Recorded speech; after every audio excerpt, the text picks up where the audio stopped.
Syndicate is a reimagining of a PC classic that bears the same name. Released in 1993, the original was an isometric strategy game, and nearly 20 years later, Starbreeze Studios would bring the title back and instead present it as a first-person shooter. It sees you playing the part of an elite agent who's enlisted in an experimental trial involving something known as the DAD-6 chip. This chip gives him the ability to subvert the systems in other people's heads and hack the environment around him. A ton of gameplay opportunities spring up from this simple concept, with the most useful mechanic being something known as dark vision, which easily highlights all of the enemies on screen. But there is so much more to this system, as you also have access to several skills, or apps as they're known in the game, one being the Breach app, which allows the player to control and manipulate the environment to their will, such as remotely unlocking doors, reprogramming turrets, or disabling your enemy's armor. Mixing all of these aspects together soon becomes key to progressing through each and every obstacle the game will throw at you.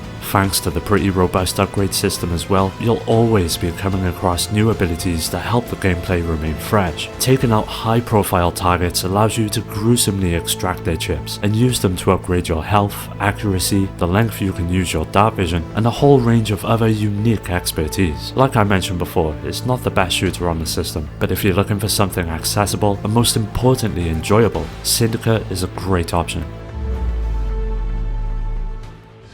Shadows of the Damned comes off as a niche game that will only appeal to a certain crowd, and to a certain extent that is correct. However, survival horror and action fans who enjoy some juvenile comedy sprinkled in will find a surprisingly solid title from start to finish. Now when it comes to gameplay, Shadows of the Damned plays a lot like Resident Evil 4 and takes place from an over-the-shoulder perspective. The atmosphere of the game is visibly darker than the humour that's present. Jokes about male genitalia are very common, but are presented in such a way that they come off as actually being funny. You'll constantly be battling and dismembering demons with your sidekick, and also a motorcycle and interchangeable weapon. You'll have a pistol, a shotgun, and a machine gun with their own demonic and comedic overtones. Each act and level is broken down by the same style of gameplay. You enter an area, find a brain, or an eyeball which acts as keys to open a door that progresses the story. You'll usually find yourself encountering a boss during these moments, which soon become the real star of the show. Every time you defeat one, you gain a major upgrade gem that changes and improves one of your weapons, and prepares you for what's coming next. It's not all shooting and dick jokes though. A healthy amount of puzzles is scattered throughout the adventure and really help break up the gameplay and keep it from becoming mundane. Some of them are true head scratchers as well, and will test even the most proficient of players. If you're looking for a fun and easy to jump into game on the PlayStation 3, Shadows of the Damned is bound to put a smile on your face.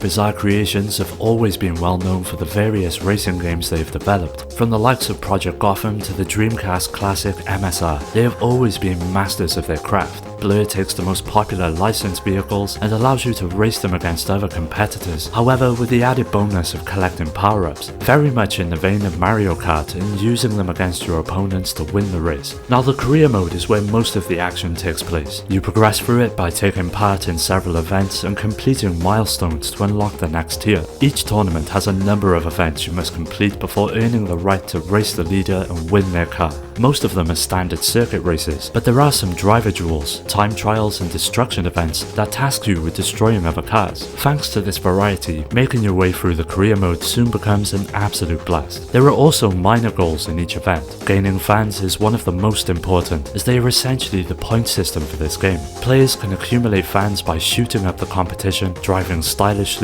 or getting a podium finish. Furthermore, each tournament has a number of goals to complete before challenging the boss, such as destroying a certain number of cars or performing a specific feat like knocking another car off the track into water. As you would expect, you eventually come to possess a wide range of vehicles, ranging from the Ford Focus right up to the Nissan Skyline. There's a generous amount available. Naturally, they all differ in their ability in both handling and speed, which makes unlocking and trying all of them out essential to getting the most out of the game. Blur has to be one of the most enjoyable and unique races on the PlayStation 3. If you're looking for something fun to get into, Blur has got you covered.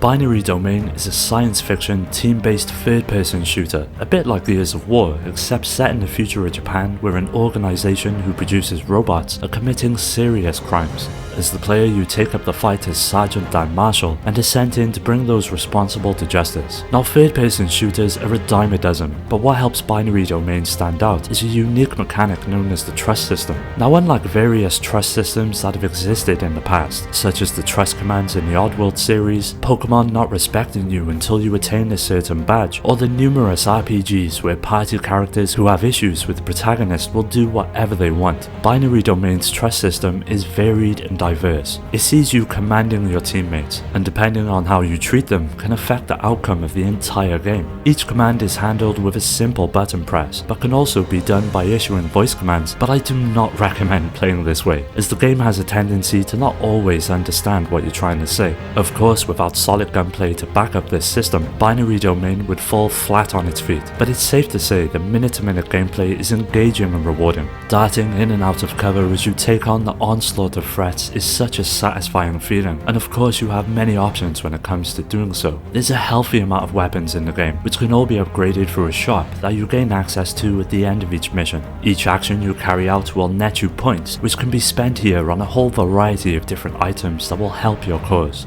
Now, visually, Binary Domain is a real looker. Each environment feels like a believable take on a futuristic world. The cast of characters are all animated well and help bring the events that transpire to life in a meaningful way. If this one passed you by when it was first released, it well and truly deserves a go. Lost Planet was one of the first games that got me excited for next gen, but it ended up being one of those games that you're either gonna love or hate. The premise sees humanity travelling to a distant planet known as Eden 3. It's a pretty hostile environment full of snow, ice, mountains, canyons, and a nasty insect-like race dubbed the Acrid. Now, the humans want to colonize this planet because Earth has become too polluted to support mankind. The first attempt at colonization failed, but some humans stayed on the planet instead of leaving, thus becoming snow pirates. This is where the player comes in and takes up the part of Wayne Holden, who's hell-bent on avenging his father's death at the hands of the aliens. The control mechanics take a bit of getting used to at first, but once you get the hang of it, it all comes together as a set of very tight and responsive commands that feel quite natural. Of course, you come to possess a wide variety of weapons, as well as vehicles known as suits, which are essentially bipedal mechs. But at the core of the gameplay is something known as thermal energy. It's essentially your life support, your vital suit's fuel, as well as your energy weapons ammo, so if you run out of it, you're gonna be in big trouble. Balancing your playstyle with your stock of thermal is the name of the game, which adds a nice amount of strategy to the experience, instead of just running and shooting anything that moves. Like I mentioned earlier, it's not gonna be for everyone, but for those that it clicks with, Lost Planet is unforgettable. The PS3 was always well known for its incredible exclusives, but one that has largely been forgotten has to be a game called Rain. It's an entirely unique experience that revolves around a young boy as he awakes in a mysterious world. He soon notices a faint silhouette of a girl, and concerned for her safety, sets out to catch up with her. Now, a curious aspect of the story is that it's told without any voiced characters or dialogue from a narrator. There is narration, but it's done through white aerial text that appears around the environment when the player moves into specific locations. This aspect will really help draw you into the adventure. The gameplay on offer is extremely simplistic. The boy himself doesn't possess any special powers, just the ability to walk and climb. But like the name suggests, rain plays a huge role in the overall gameplay, with the boy only being visible while standing in it. You're not alone though, as several creatures also stalk the streets and will hunt you down across the city. The catch being that they can only see you in the rain, and this is where stealth comes into play and it begins to feel like a game of cat and mouse. Of course, that's not the only obstacle you'll come across, as several puzzles also litter the environment, but they're all pretty straightforward and won't cause too much of a headache. Unfortunately, one aspect that lets the game down though is its runtime. It's only going to last you about 3 hours, which is a bit disappointing if I'm being honest, but it doesn't take away from everything that the game gets right. Rain is one of the reasons why I love video games. It's a medium of entertainment that offers so much variety, and it doesn't matter if a game is well known or as physically rewarding as another title, because it has other aspects that make it an absolute pleasure to play. This is so true for Rain.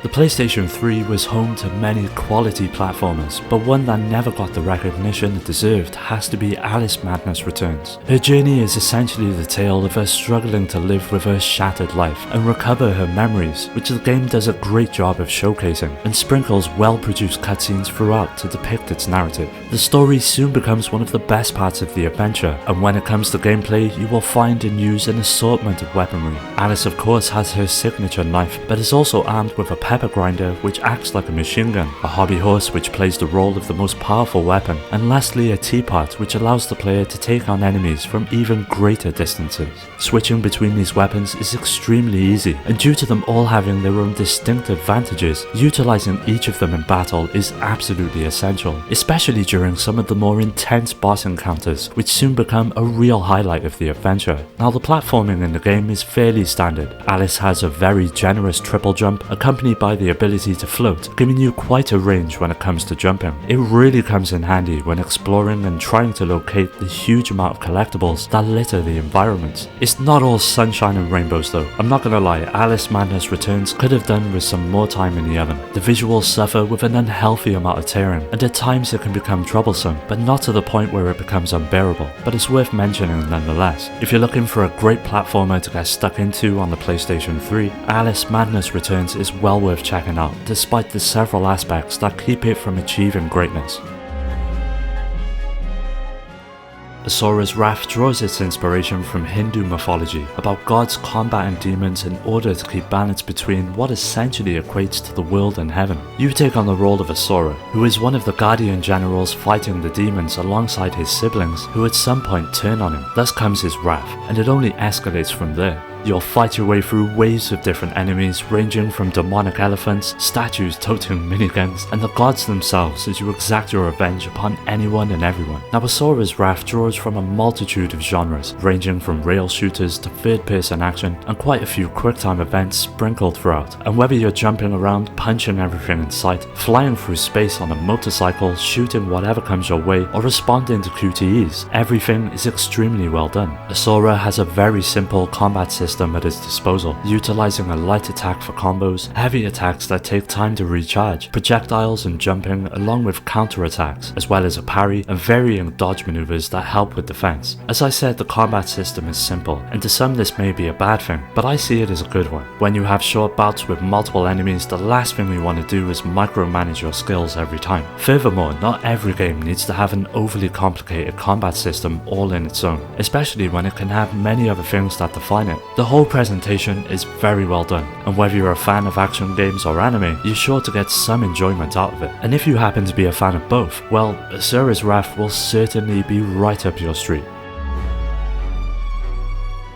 Folklore offers up one of the best RPGs the PlayStation 3 has to offer, and unfortunately it landed well under the radar upon its initial release. Now the narrative is quite different from other RPGs. It's not generic or just about saving the world, rather it's a mystery story involving a girl's puzzling and repressed past. You get to play as two different characters, Keats and Ellen. Keats is a reporter who writes for an occult magazine, and Ellen is just a lonely girl trying to find her mother. After a series of events unfold, the two soon set out to visit a place known as the Netherworld that consists of several realms in the hopes of locating Ellen's mother. In the Netherworld, your character must battle against the creatures that inhabit it known as folks. Your goal is to collect these creatures and use their abilities in battle to defeat and collect other types of them. At the end of each realm, you'll face off against a boss or folklore, and defeating it will usually send you back to Doolin Village, a sort of hub area where you can finish up the story for that particular chapter. Once in battle, utilizing the folk comes into play. You can choose up to 4 of them at any one time, with them all being assigned to the face buttons for quick access. There's at least 100 different folks that all come with their own distinct abilities to use in the game. The combinations you can come up with are almost endless and help keep combat from becoming stale.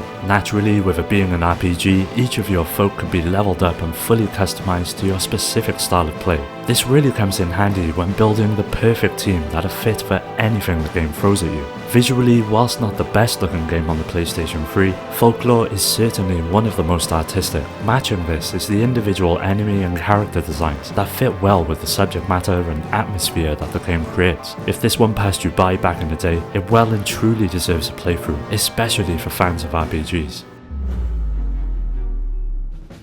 When the PlayStation 3 first launched, there weren't that really many games that cemented it as Sony's next-gen experience, but one that stood out had to be Heavenly Sword. To this day, it still manages to look fantastic, and thanks to its engaging gameplay, it's aged incredibly well. The player takes on the part of Nariko, a lady who is tasked with protecting a divine sword from the forces who seek to use its power for evil. Nariko and her destined weapon are far and away the best part of Heavenly Sword. For sure, the combat is fun and challenging, but the narrative following Nariko's destiny is so well told that watching the story play out might actually be more exciting. Nariko holds an intense hatred towards the Heavenly Sword that eventually shifts into something more meaningful, and her determination to wipe out her enemies plays out in a mesmerizing fashion. There are 3 different stances with which Nariko can wield the sword. There's a range stance where the sword is whipped around with chains to strike groups of foes and clear the area. There's also a speed stance which allows Nariko to double wield the sword and make quick combos. And lastly, there is a power stance where we see the Heavenly Sword as it appears in full, with Nariko striking enemies with incredible force. Each of these stances must be used at the correct times. Simply pressing buttons will not get you very far. Combining all 3 of them together results in stylish and beautiful sword fighting from Nariko, and the more stylish you attack and combo, the more hidden attacks you can unlock for the Heavenly Sword. Heavenly Sword's gameplay is innovative and challenging, and it offers a very different approach from what you might be used to in other action games that helps it stand out from the likes of Devil May Cry and God of War. Well, that does it for today's video. Don't forget to hit subscribe and tickle that bell. You can follow me on all of the socials to stay up to date on future videos and to take part in giveaways. You can also join our growing community on Discord and meet many like-minded gamers to continue the conversation with. I'd like to give a special shout out to our Patreon supporters Rhino, Skill Jim, Nano, Steve, Richard and Paddy J for their continued support that helps make these videos possible. If you're at all interested in joining our Discord or supporting the channel through Patreon, you'll find the links in the description. As always, thanks for taking the time to watch the video. I'll catch you next time.